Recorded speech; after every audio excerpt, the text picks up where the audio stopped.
स्तुति के समाप्त होने पर इंद्र ने वृत्तासुर का वध किया। वृत्तासुर के शरीर में से निकला हुआ तेज भगवत शरीर में विलीन हो गया। भगवान ने वृत्तासुर का उद्धार किया। छठे स्कंद में पुष्टि लीला का वर्णन है। भगवान ने वृत्तासुर को पुष्टि भक्ति प्रदान की, अर्थात उस पर कृपा की। परीक्षित ने पूछा, ऐसे महान भक्त होने पर भी वृत्तासुर की राक्षस योनि में क्यों जन्म लेना पड़ा? वृत्तासुर को राक्षस योनि में क्यों जन्म लेना पड़ा? उसे ऐसी तीव्र हरिभक्ति कैसे प्राप्त हुई? उसका पूर्व वृत्तांत क्या है? सुखदेव जी वर्णन करते हैं, राजन सुनो। वृत्तासुर अपने पूर्व जन्म में चित्रकेतु नामक राजा था। उसकी रानी का नाम था कृतद्युति। उसके संतान नहीं थी। यहाँ शब्दार्थ नहीं, लक्ष्यार्थ से काम लेना चाहिए।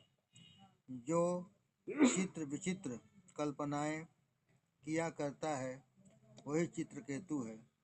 बुद्धि ही कृतद्युति है। मन अनेक विषयों का विचार करता है। उसी विषयाकार स्थिति में चित्रकेतु का जन्म होता है। मन में जमे हुए बाहर के चित्र ही भजन में विघ्नकर्ता हो जाते हैं। मन में जमे हुए बाहर के चित्र ही भजन में विघ्नकर्ता हो जाते हैं। एक बार राजा चित्रकेतु के घर अंगिरा ऋषि पधारे। राजा ने उनसे पुत्र मांगा। अंगिरा ऋषि ने राजा से कहा, पुत्र के माता पिता को भी तो शांति कहाँ है? राजा ने कहा, पुत्र के माता पिता को भी तो शांति कहाँ है? तेरी कोई संतान नहीं है, यही अच्छा है। राजा के मन में संतान के कई चित्र जम गए थे, अतः उसने दुराग्रह किया। ऋषि की कृपा से उसके घर पुत्र का जन्म हुआ। राजा की और भी पत्नियां थीं। ईर्ष्यावश किसी भी माता ने उस बालक को विष दे दिया, अतः उसकी मृत्यु हो गई। यह देखकर चित्रकेतु और कृतद्युति रोने लगे।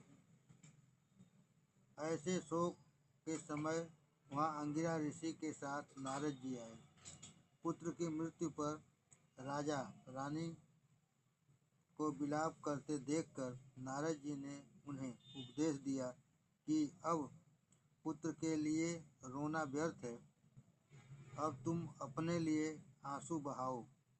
वह पुत्र जहाँ गया है वहाँ से वापस नहीं आएगा। पुत्र 4 प्रकार के बताए गए हैं।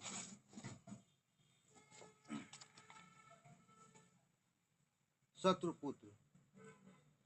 पूर्व जन्म का कोई बैरी ही सताने के लिए पुत्र रूप से आता है। दूसरा, ऋणानुबंधी। पूर्व जन्म का ऋणदाता अपना बकाया वसूल करने के लिए पुत्र रूप में आता है। तीसरा, उदासीन पुत्र। जब तक वह अविवाहित होता है तब तक वह माता पिता के साथ रहता है। माता पिता से न तो कुछ लेता है और न उन्हें कुछ देता ही है। ऐसा पुत्र विवाहित होने पर माता पिता से पृथक हो जाता है। माता पिता की यह इच्छा रहती है कि पुत्र का विवाह होने पर उसके 4 हाथ होंगे और वह उनकी सेवा करेगा, पर वह यह सोचते समय वह यह भूल जाता है कि 4 हाथ होने के साथ साथ 4 पग भी तो हो जाते हैं। विवाह के बाद मनुष्य अधिकतर पशुवत जीवन ही जीता है। विवाह के बाद मनुष्य अधिकतर पशुवत जीवन ही जीता है। सेवक पुत्र। पूर्व जन्म में किसी ने सेवा पाई होगी, अतः वह इस जन्म में सेवा करने के हेतु पुत्र रूप से आकर सेवा करता है। हम किसी की सेवा न करें पर दूसरे लोग हमारी सेवा अवश्य करें, ऐसी आशा करना निरर्थक है। किसी की सेवा न करें पर दूसरे लोग हमारी सेवा अवश्य करें, ऐसी आशा करना निरर्थक है। स्कंद पुराण में पुंडलीक का चरित्र है। पुत्र को माता पिता की सेवा किस प्रकार करनी चाहिए, इसका यह उत्तम दृष्टांत है। पुंडलीक के दर्शन करने के लिए भगवान स्वयं पधारे थे। वह भगवान के दर्शन करने नहीं गया था। पुंडलीक माता पिता की हमेशा सेवा करता था। वह माता पिता को ही सर्वस्व मानता था। माता पिता की ऐसी सेवा से भगवान ने प्रसन्न होकर दर्शन दिए। जब भगवान द्वार पर आए तब पुंडलीक तो माता पिता की सेवा में लीन था। वह तो बेचारा गरीब था। उसकी एक छोटी सी कुटिया थी, अंदर बैठने के लिए स्थान तक न था। भगवान बाहर ही खड़े खड़े पुंडलीक की प्रतीक्षा करने लगे। माता पिता की सेवा में व्यस्त पुंडलीक ने भगवान से कहा, माता पिता की सेवा के फलस्वरूप आप मुझे मिले हैं, अतः मुझे उनकी सेवा प्रथम करनी है। और उसने एक ईंट फेंकते हुए भगवान से कहा, मैं जब तक माता पिता की सेवा पूरी न कर लूं तब तक आप इसी पर खड़े रहिए।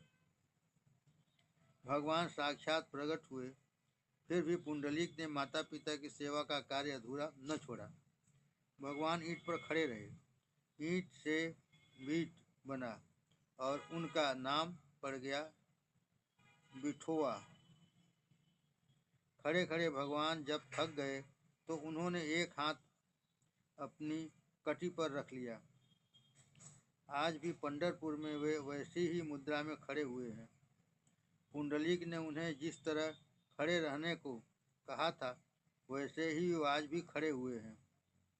कटी पर हाथ रखकर वे बताते हैं कि मेरे पास आने वाले के लिए, मेरा आसरा लेने वाले के लिए संसार मात्र इतना कटी तक की ऊंचाई जितना गहरा है। भगवान पांडुरंग की स्तुति का स्तोत्र श्रीमद् शंकराचार्य ने इस प्रकार रचा है।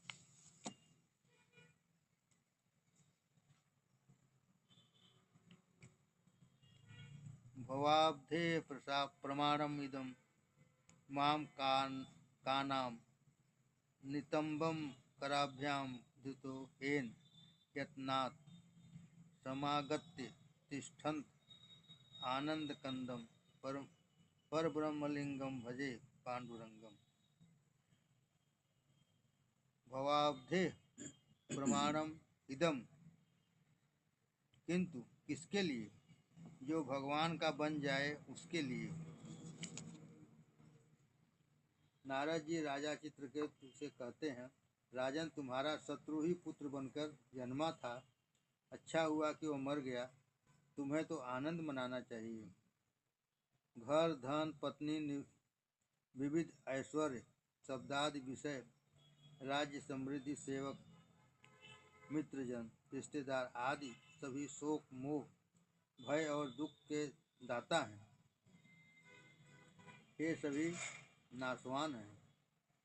घर धन पत्नी विविध ऐश्वर्य शब्दादि विषय, राज्य समृद्धि, सेवक मित्रजन रिश्तेदार आदि सभी शोक मोह भय और दुख के दाता हैं। ये सभी नाशवान हैं। जीव के तो हजारों जन्म हो रहे हैं और होंगे।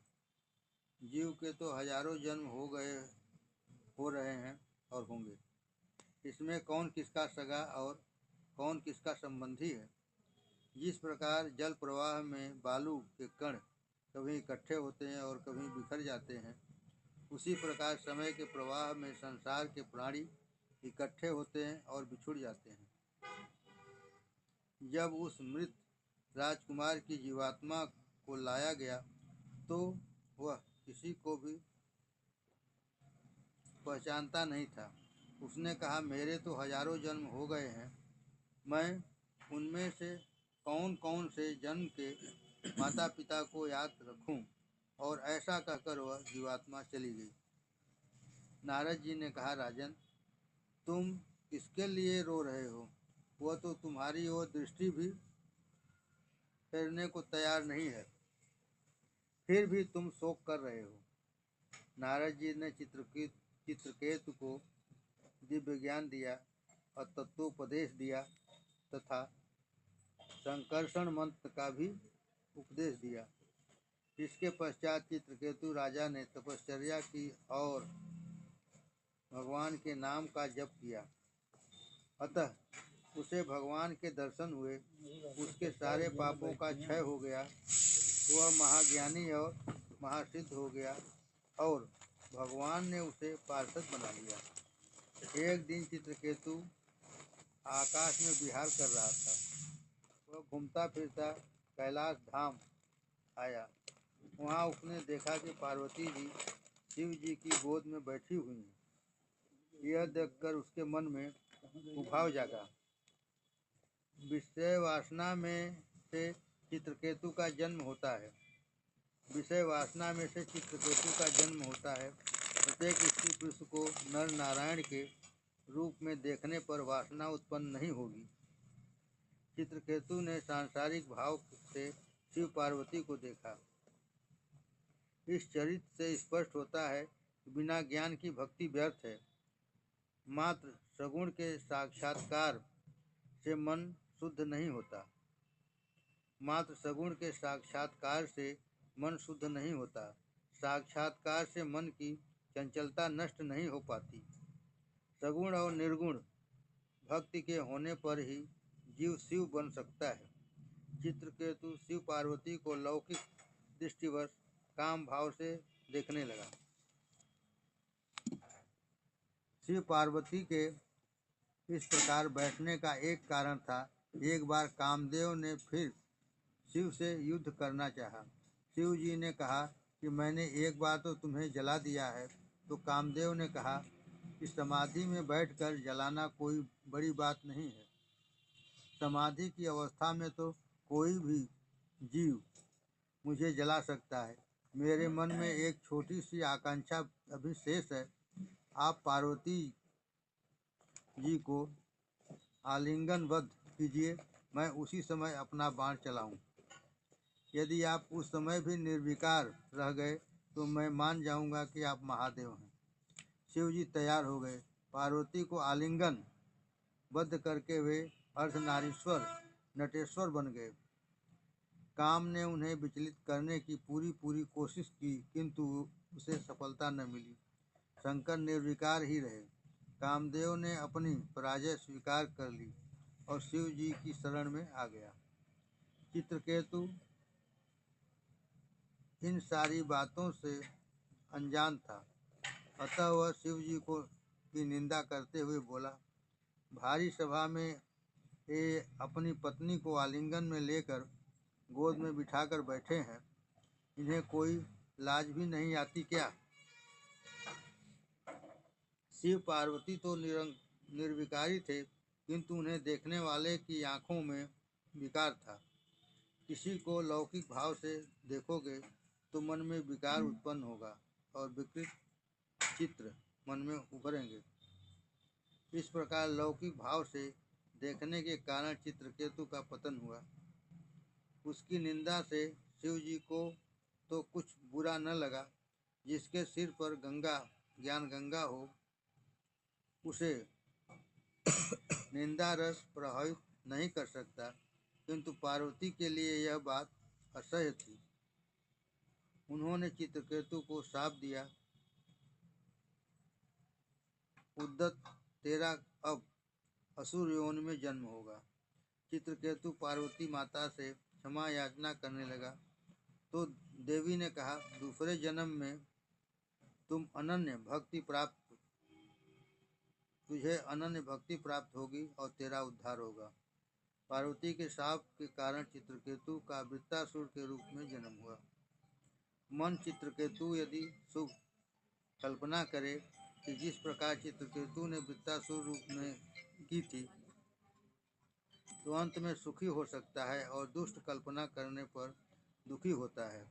नारद जी और अंगिरा जैसे संतों के समागम से मन बुद्धि ऊर्ध्वगामी बनते हैं। मन में विषयों के चित्र न उभरे और सात्विक भाव जागे, इसके लिए लक्ष्मी नारायण का सतत पूजन करो। विष्णु सत्वगुण के अधिपति देव हैं, उनकी सेवा करने से मन में सात्विक भाव की जागृति होती है। विषयों के चित्र अंदर होते हैं, आंख मूंद कर बैठोगे तो वे बाहर आएंगे। इन चित्रों को मिटाने के लिए लक्ष्मी नारायण की सेवा करना आवश्यक है। दिति के दोनों पुत्रों की मृत्यु हो गई। दिति ने इंद्र को मारने के लिए व्रत लिया। कश्यप ऋषि ने इंद्र को मारने वाला पुत्र उत्पन्न हो सके, इस हेतु दिति को 1 वर्ष का व्रत बताया। उसका नाम था पुंसवन व्रत। चंचल मन को ईश्वर में स्थिर करने का साधन ही व्रत है। व्रत से मन की चंचलता घटती जाती है और ईश्वर में स्थिरता बढ़ती जाती है। मन को ईश्वर में लगाए रखने का साधन ही व्रत है। दिति ने व्रत तो किया, किंतु व्रत के नियमों का बराबर पालन न करने कारण व्रत भंग हुआ। परिणामतः मृत गणों की उत्पत्ति हुई। भेद बुद्धि ही दिति है। चंचल मनोवृत्ति को एक ही स्थान पर स्थिर करके एक को अनेक में निहारा जाए, तभी व्रत सफल होता है। चंचल मनोवृत्ति को एक ही स्थान पर स्थिर करके एक को अनेक में निहारा जाए, यही व्रत सफल होता है, तभी व्रत सफल होता है। भेदभाव के कारण दिति के व्रत का भंग हो गया। अब इस दिति ने इंद्र से कहा, वे मेरी संतानें हैं, किंतु उनकी गणना देवों में होगी। अब दिति के मन में इंद्र के लिए कुभाव नहीं रहा।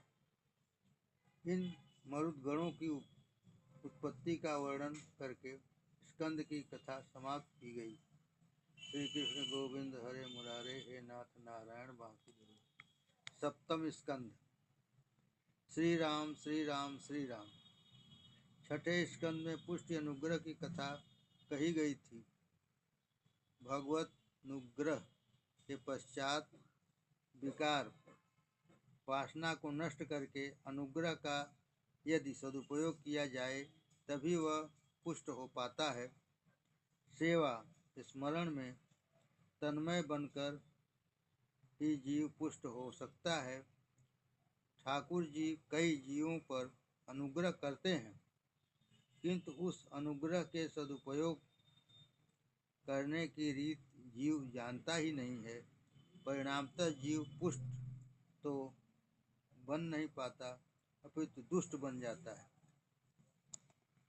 अब हम हिरण्यकश्यप और प्रहलाद की कथा सुने। हिरण्यकश्यप दैत्य बना और प्रहलाद देव। हिरण्यकश्यप ने सारी संपत्ति का उपयोग भोग विलास के लिए किया, अतः वह दैत्य बना। प्रहलाद ने समय तथा अपनी शक्ति का उपयोग प्रभु की भक्ति करने में किया, अतः वह देव बन गया।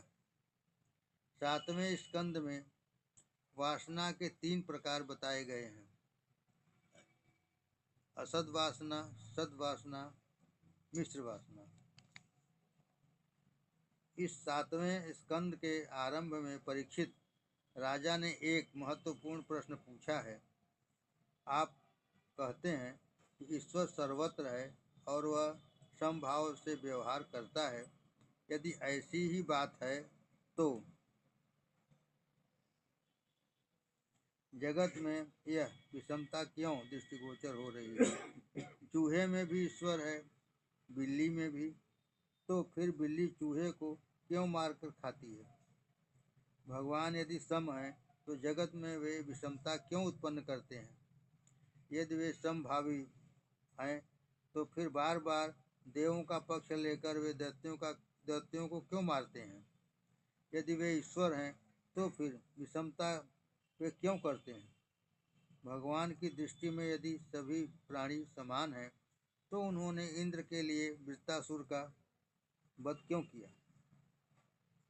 मैं मानता था कि दैत्य तो पापी हैं, अतः हरि उनकी हत्या करते हैं, किंतु वृत्तासुर तो भगवत भक्त था, फिर उसकी उन्होंने हत्या क्यों की?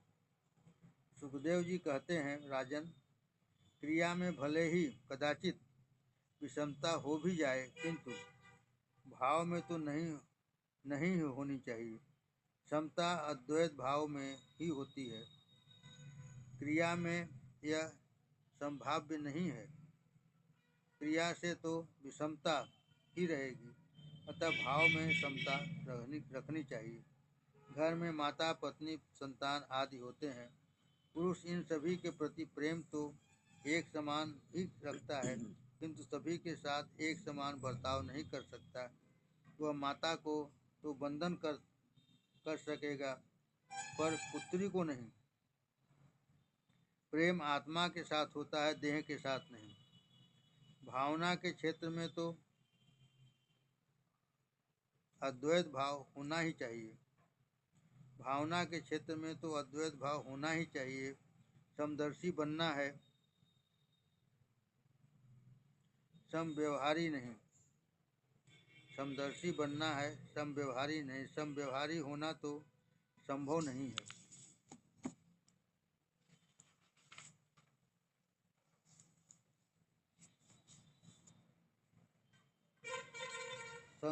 शंकराचार्य ने आज्ञा दी है, भाव द्वैतम सदा कुर्यात्, क्रिया द्वैतम न कहिंचित। भागवत को आदि भौतिक साम्यवाद मान्य नहीं है, मात्र आध्यात्मिक साम्यवाद ही मान्य है। भागवत को आदि भौतिक साम्यवाद मान्य नहीं है, मात्र आध्यात्मिक साम्यवाद ही मान्य है। राजन, तुम्हें लगता है कि देवों का पक्ष लेकर भगवान ने असुरों का नाश किया, परंतु उन्होंने यह संहार तो उन असुरों पर कृपा करने के हेतु से ही किया था। एक दृष्टांत सुनो। एक चोर चोरी करने के हेतु घर से निकला, किंतु मार्ग में ठेस लगने के कारण वह गिर पड़ा और उसका एक पांव टूट गया। इस कारण वह चोरी न कर सका। यह भगवान की कृपा थी या अकृपा, इसे कृपा ही समझनी चाहिए। पैर तो टूट गया, किंतु उसके कारण वह पाप तो न कर सका। राजन, जैसे तुम होगे, ईश्वर का रूप भी तुम्हें वैसा ही दिखाई देगा। ईश्वर का कोई एक निश्चित स्वरूप नहीं है। जिस भाव से उन्हें देखता है, उसके लिए वे वैसे ही बन जाते हैं। वल्लभाचार्य जी कहते हैं कि ब्रह्म ईश्वर लीला करते हैं, अतः वे अनेक स्वरूप धारण करते हैं। शंकराचार्य जी कहते हैं कि ब्रह्म सर्वव्यापक और निर्विकार है। उस ब्रह्म की कोई क्रिया नहीं है। कलश में रखा हुआ जल तो बाहर निकाला जा सकता है, किंतु अंदर समाया हुआ अवकाश या आकाश नहीं। ईश्वर को कोई बाहर नहीं निकाल सकता। ईश्वर में माया से इस क्रिया का अध्यारोप किया गया है। यह वेदांत का सिद्धांत है। माया की क्रिया ईश्वर के अधिष्ठान में आभासित होती है। लोग गाड़ी में बैठकर अहमदाबाद जाते हैं। अहमदाबाद में गाड़ी के पहुंचने पर वे कहते हैं कि अहमदाबाद आ गया, किंतु यह आने की क्रिया उस नगर की नहीं, गाड़ी की ही है। ईश्वर निराकार रूप से सर्वत्र व्यापक है। ईश्वर यदि किसी स्थान पर आवागमन करेगा तो उन्हें सर्वव्यापक कैसे कहा जा सकेगा? किसी भी स्थान पर जिसका अभाव न हो, उसे ही सर्वव्यापी कहा जा सकता है। आचार्य शंकर का मत है कि ईश्वर निष्क्रिय है, माया के कारण ही उसमें क्रिया का भास होता है, पर वास्तव में भगवान कुछ भी नहीं करते, अतः उनमें विषमता नहीं है। वास्तव में भगवान कुछ भी नहीं करते, अतः उनमें विषमता नहीं है। अग्नि निराकार है, फिर भी जब लकड़ी जलती है तो लकड़ी जैसा ही आकार अग्नि का भी आभासित होता है। उपाधि के कारण आकार का भास होता है। परमात्मा का वास्तविक स्वरूप व्यापक, निराकार और आनंदमय है। आचार्य शंकर का यह दिव्य सिद्धांत है। महाप्रभु जी का सिद्धांत भी दिव्य है। वैष्णव मानते हैं कि ईश्वर की अक्रियात्मकता की बात बराबर हो। ईश्वर क्रिया तो नहीं कर सकते, किंतु लीला करते हैं। ईश्वर निष्क्रिय हैं, यह बात सच है, किंतु यह भी उतना ही सच है कि वे लीला करते हैं। जिस क्रिया में क्रिया का अभिभाव नहीं होता वही लीला है। जिस क्रिया में क्रिया का अभिमान नहीं होता वही लीला है। ईश्वर स्वेच्छा से लीला करते हैं। मैं करता हूँ ऐसी भावना के बिना निष्काम भाव से जो क्रिया की जाए वही लीला है। मैं करता हूँ ऐसी भावना के बिना निष्काम भाव से जो क्रिया की जाए वही लीला है। केवल अन्य को सुखी करने की भावना से जो क्रिया की जाए वही लीला है। कृष्ण का कार्य लीला है। ईश्वर को सुख की इच्छा नहीं है।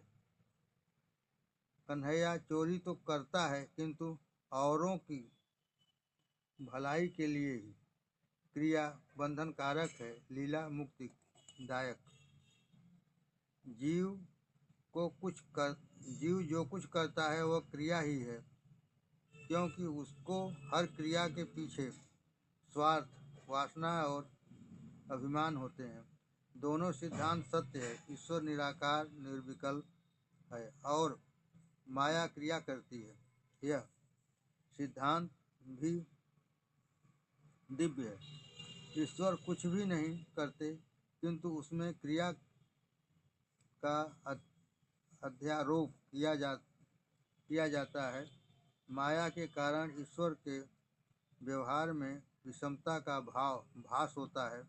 ईश्वर परिपूर्ण सम है, परमात्मा सम है और जगत विषम। समता ईश्वर की है, विषमता माया की है। यों तो ईश्वर सम है, किंतु माया के कारण उसमें विषमता दिखाई देती है। ईश्वर के अधिष्ठान में माया क्रिया करती है, अतः माया जो भी क्रिया करती है उसका अध्यारोप ईश्वर पर भी किया जाता है। दीपक स्वयं तो कुछ नहीं करता, किंतु उसकी अनुपस्थिति में भी तो कुछ नहीं किया जा सकता। भगवान दैत्य को मारते नहीं, तारते उद्धार करते हैं। विषमता क्रिया में है, भाव में नहीं। भगवान दैत्यों को मारते हैं, किंतु उनके प्रहार में भी प्रेम भरा हुआ होता है। सत्व गुण, रजोगुण और तमोगुण प्रकृति के हैं, आत्मा के नहीं। जीवन के उपयोग के लिए शरीर सर्जन की इच्छा जब भगवान करते हैं तो रजोगुण के बल में वृद्धि करते हैं। जीवों के पालन के हेतु वे सत्वगुण के बल में और संहारार्थ तमोगुण के बल में वृद्धि करते हैं। राजन, जो प्रश्न आपने मुझसे पूछा वही प्रश्न आपके पितामह ने नारद जी से पूछा था। राजसूय यज्ञ में प्रथम श्री कृष्ण की पूजा की, फिर शिशुपाल को मान्य नहीं हुई, अतः यह भगवान की निंदा करने लगा। वैसे तो भगवान लंबे अरसे तक निंदा सहते रहे, किंतु अंत में उन्होंने सुदर्शन चक्र से शिशुपाल का मस्तक उड़ा दिया। उसके शरीर में से बाहर आया हुआ आत्म तेज द्वारिकाधीश में विलीन हो गया और शिशुपाल को मुक्ति मिली। इस प्रसंग को देखकर युधिष्ठिर को आश्चर्य हुआ। उन्होंने नारद जी से पूछा, भगवान से शत्रुत्व होने पर भी शिशुपाल को सद्गति क्यों प्राप्त हुई? उसने भगवान को गालियां दी, फिर भी वह नरकवासी क्यों न हुआ? ऐसी सायुज गति उसे क्यों मिली? भगवान से द्वेष करने वाले शिशुपाल और दंतवक्र नरकवासी होने चाहिए थे, तो ऐसी उल्टी बात क्यों हो गई? नारद जी ने कहा, श्रवण करो राजन, परमात्मा में किसी भी प्रकार तन्मय होने की आवश्यकता है। परमात्मा ने कहा है, जीव चाहे जिस किसी भाव से मेरे साथ तन्मय बने, मैं उसे अपने स्वरूप का दान करता हूँ। राजन, किसी भी भाव से मन परमात्मा के साथ एकाकार होना चाहिए।